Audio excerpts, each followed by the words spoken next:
एक लड़का जिसके पास खाने के पैसे तक नहीं थे, कैसे बन गया दुनिया का सबसे बड़ा आध्यात्मिक गुरु। स्वामी विवेकानंद, एक साधारण लड़के से विश्व गुरु बनने तक की असली कहानी। 12 जनवरी 1863 कोलकाता के एक साधारण घर में एक बच्चा जन्म लेता है। बच्चे के माता पिता उसका नाम बड़े प्यार से नरेंद्र रखा।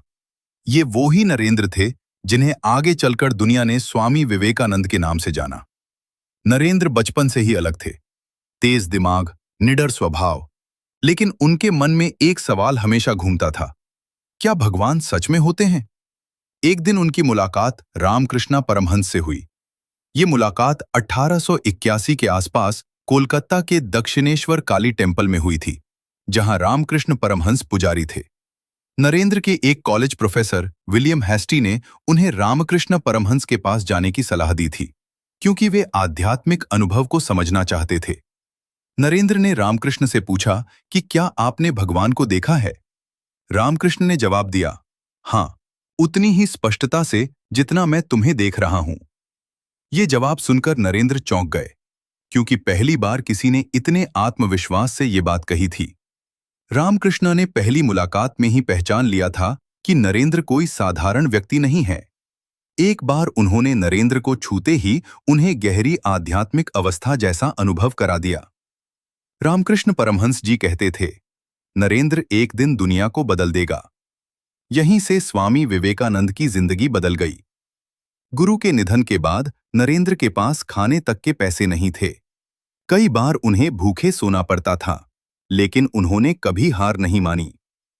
1886 में रामकृष्ण परमहंस के निधन के बाद नरेंद्र ने संन्यास ले लिया और देश भर में भटकना शुरू किया। एक समय ऐसा भी आया जब वे रेलवे प्लेटफॉर्म पर रात गुजारते थे, फिर भी उन्होंने कभी अपने मिशन को नहीं छोड़ा।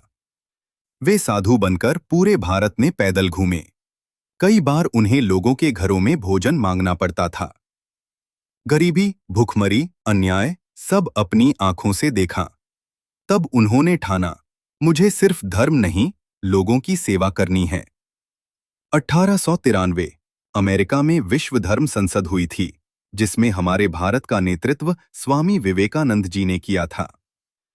विश्व धर्म संसद में स्वामी विवेकानंद ने अपने भाषण में कहा, sisters and brothers of America.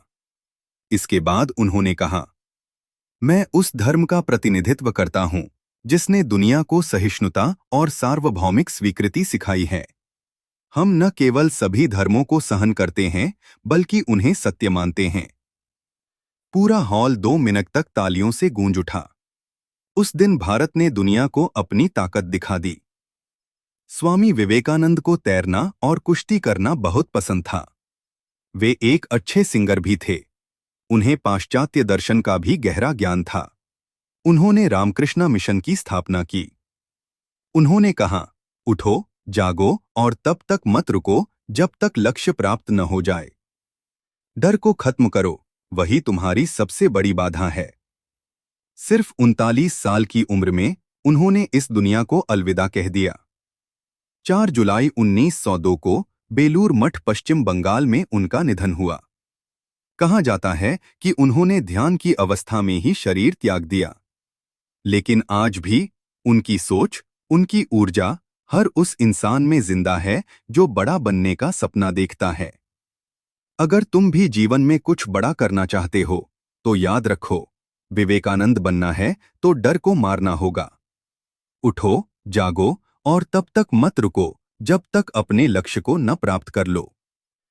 कहानी अच्छी लगी तो लाइक, सब्सक्राइब करना न भूले।